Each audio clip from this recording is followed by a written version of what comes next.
University. So without further ado, let's give a warm round of applause to Anna Dean and Whisper Wheeling. Thank you, Dr. McCullough. Yeah, go ahead and close mine out. Yep.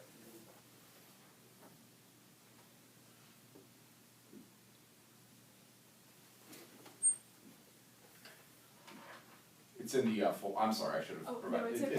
It's in the folder, or actually, I think it's actually on the screen on the toolbar at the bottom. Yep.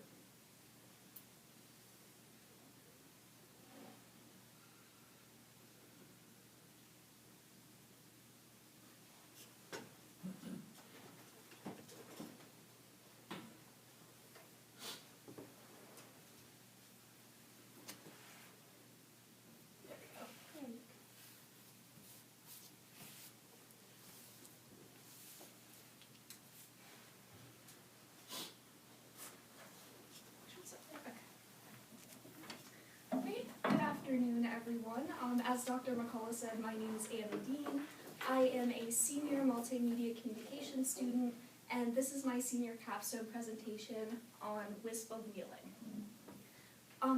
This project has kind of become my child over the semester. I don't really know what that says about me, but anyways.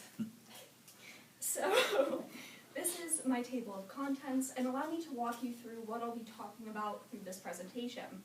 So I'm going to give an introduction, I'm going to talk about why I chose this project, I'm going to talk about the bulk of my work, the site specs, and the additional blog posts that I posted on the website. I'm also going to talk about my promotional strategy, my Instagram account, and I'm going to give insights and analytics for each of those. And then I will go into a reflection of what I've learned, and I will go into a conclusion and leave you with a few final thoughts. So before I do any of that, I would like to direct your attention to this QR code up on the screen. If any of you want to pull out your cameras and follow along on the blog, or you just want to know what the heck I'm talking about, that will help you out just a little bit. So I'll give you just a second. See someone in the back, Matt, doing that. I'm doing it. Good? Okay. Alright, so let's get started. So WSPA Wheeling is a food recommendation blog. The blog is hosted through WordPress.com, which is an excellent site.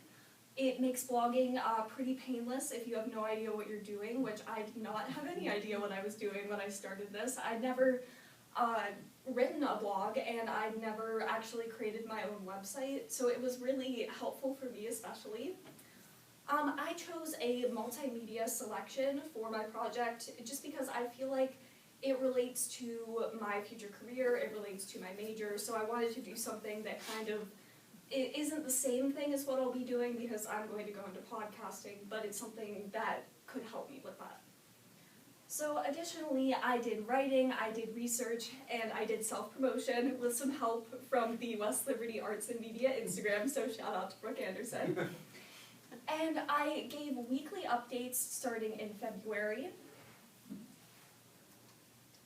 So I want to move into the reasoning for why I chose this blog. So back when I started this project, I kind of realized that a lot of people who go to West Liberty aren't from the area, so they might not know good places to eat in the area. So I overheard conversations from my peers being like, oh, I don't want to eat on campus, I want to eat off campus, I don't know where to go though. So I kind of took note of that, and I took that need and I combined it with writing, which is a passion of mine. So writing is always an outlet that I felt the most comfortable expressing myself through. I've basically been writing since I learned that I was left-handed. Additionally, I wanted to create a project that was about appreciation and connectedness. So in the vein of appreciation, I grew up in the Ohio Valley, and I wanted to kind of give back to the community that raised me. And finally, the importance of self-promotion. So like I said before, I'm going to be going into podcasting. And in podcasting, self-promotion is very important. You have to get sponsors for for your podcast, you have to be able to put something up and something out yourself, so being able to promote yourself is very important. So let me move into setting up a blog. So like I said before, this is a WordPress-based site. Originally the site was neon green. It was not pretty. I love the color green, okay, so I thought that I was choosing a color that was gonna be great, and then I picked this preset that's like a neon green, and it was just not, like, it was just not good. Usually I have a good eye for those kinds of things, but I don't know what happened, and unfortunately the evidence of that has been lost to the depths of the internet, so it's gone. Can't find it. I looked everywhere. I could not find any example of that even being the case, so I feel like that's a good thing that we moved past that. So additionally, I really loved being able to run around and kind of play on-site reporter, like just going around to the restaurants and not really telling people where they should eat, but kind of giving them a nudge in the right direction, so I enjoyed that. I did 10 posts for 10 different restaurants, and I've got one more coming this week. It'll be my last post for now, but I hope to continue this project later on. And I feel like overall, I really created an enjoyable viewer and reader experience. Now I will move into the site specs portion. So it takes roughly 5 to 10 minutes of reading time per post. I'm a fast reader, so I don't know if that's just me like blowing through everything or if it actually takes that long, but it took me roughly 5 to 10 minutes to read each post. The homepage is interactive, so basically you go to the site, you can see that there are all of the posts, you can see previews of the posts, to kind of give you just like a little insight into what each post is about, and hopefully it'll make you want to click on it. Hopefully I was a little bit persuasive. And also the FAQ was interactive, so I had my Instagram linked to that, the page's Instagram, and you could see each post as it was updated weekly. And this is just an example of the homepage. As you can see all the way over there, there are just little text boxes. Don't worry, I don't expect you to read that from all the way over there, but just to give an example. And there were photos to hopefully draw people further into the posts.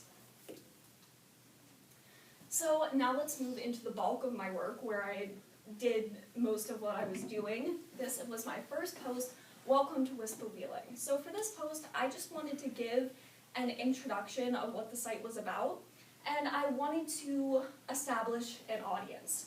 So initially, I wanted my audience to be college students, preferably West Liberty University students, but as I developed the project more, I really felt like I could be doing more and bringing more people into this project, so I was like, well, you know what, anyone is welcome.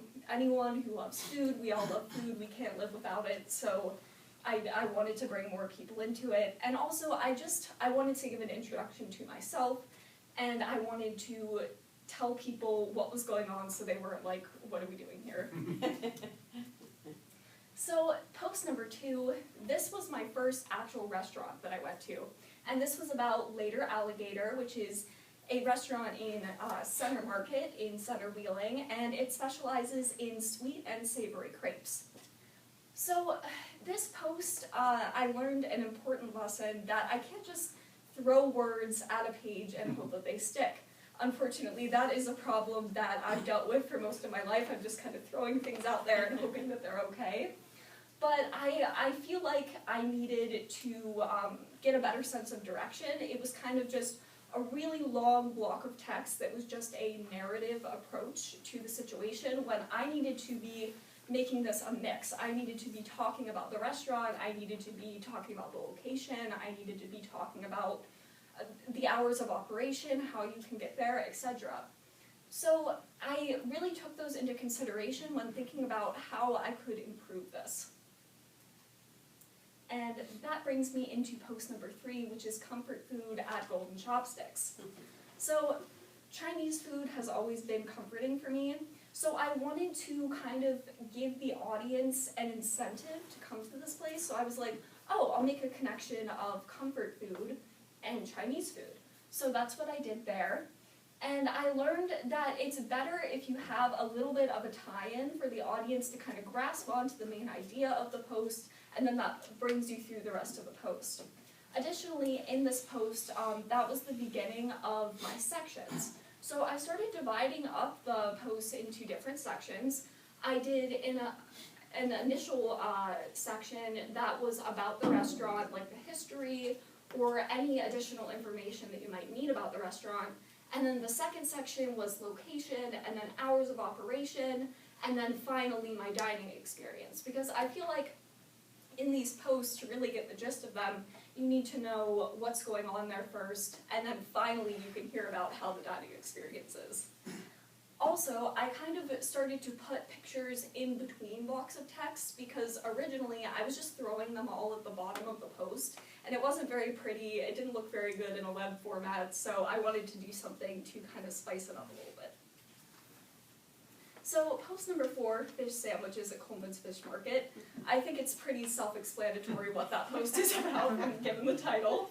But for this post, I kind of added more of a historical perspective into what I was talking about. I wanted to tie in that Coleman's Fish Market has been there for a very long time. It's a well-established restaurant. And I also wanted to just continue giving people incentive to go places and tying in my everyday experience with the post. So next up is birthday celebration at Figueretti's restaurant. So in March we celebrated my oldest sister Gabby's 31st birthday, and I used that as a tie-in for my post. So not to say that I used my sister a little bit, but I did use the situation just a tiny bit. So what I did was I wanted to tell people, like, hey, there are other reasons to go to a restaurant other than the food. You know, you can have a good celebration there, you can sit down, enjoy a conversation with friends and family, and just all around have a good time.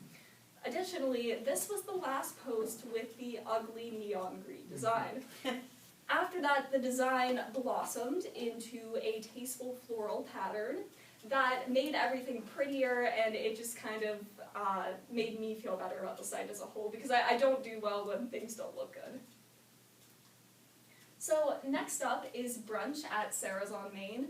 This, I think, is my favorite post that I did throughout this presentation and this project. So this post was about Sarah's on Main, which is a restaurant in Center Wheeling. It's owned by Sarah Liddick. And what I wanted to do was I wanted to highlight the significance of Women's History Month. So Women's History Month was in March, and I felt like it was important for me as a young lady growing up in Wheeling to highlight that this restaurant is a restaurant owned by a woman. And that's important, you know, women owning businesses and, you know, just having something that is a passion of theirs. So additionally, with the new design, I found a fresh mindset, and I really felt like I was getting into the groove of writing these posts. I was just kind of slamming out post after post, and it felt good. It felt like I was really getting to the gist of what this project was about. Next up, dining out at Generations Restaurant and Pub. This post was about needing stress relief, and I really feel like at Generations you can just take a load off and get some good stress relief. That was my mom's wrap that she got and her onion rings, and they looked very tasty, but I'm not really a fan of onions. So what I learned from this post is that it's very good to change up the format. And also, something that I started doing was I started putting bullet points, and I started dividing up, like, every couple of sentences that I was saying, because I feel like before, if it's just a wall of text, people aren't going to really want to read it, and if it's something that's divided up, it makes it easier for people to read. Next up, fried zucchini strips at Uncle Pete's restaurant. So I would like to take a moment to talk about how amazing the fried zucchini strips are at Uncle Pete's restaurant. They changed my life, as you can see, the life-changing aspects of fried zucchini. So this post was mostly about the zucchini strips, but I did add in some reasons why it's a great place for friends and family to go. Next up, post number 9, Patsy's Pizza in Elm Grove. So this post, I kind of had to do a little thinking on my feet because it was just, I didn't know that Patsy's Pizza is not doing walk-ins anymore. They're just doing carry-out since the pandemic. I wish I had done a little bit more research on that before I went out there. But anyways, the people there were very nice. They served me in my car, and I was able to think on my feet and go to Wheeling Park to have my pizza, and it turned out fine. So what I learned is dealing with unforeseen circumstances. You can't always predict everything that's going to happen. And because I felt so confident in this project and so confident in what I was doing, I was able to get in the groove and move past that seamlessly.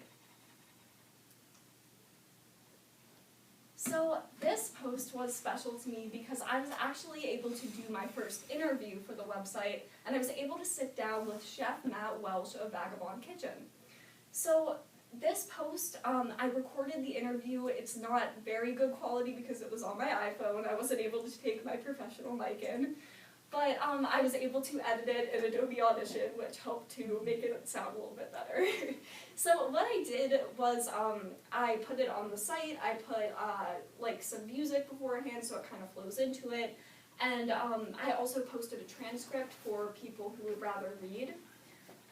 This was my first mixed media post, so this is actually something that I'd like to continue later on because I had just been doing reviews and I hadn't been doing interviews, and I feel like it's really important to get the perspective of the people who own these restaurants.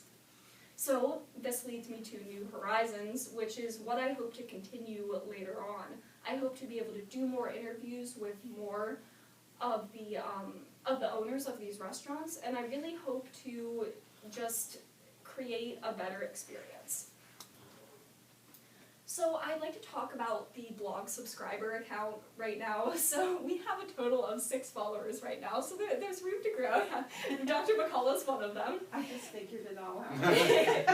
And I noticed that the most popular date and time was Monday at 4 p.m. for some reason. I'm not really sure why, but 27% of views were on a Monday and 13% of views were at 4 p.m. So now I'd like to move into my promotional strategy. So I utilized Instagram for my promotional purposes.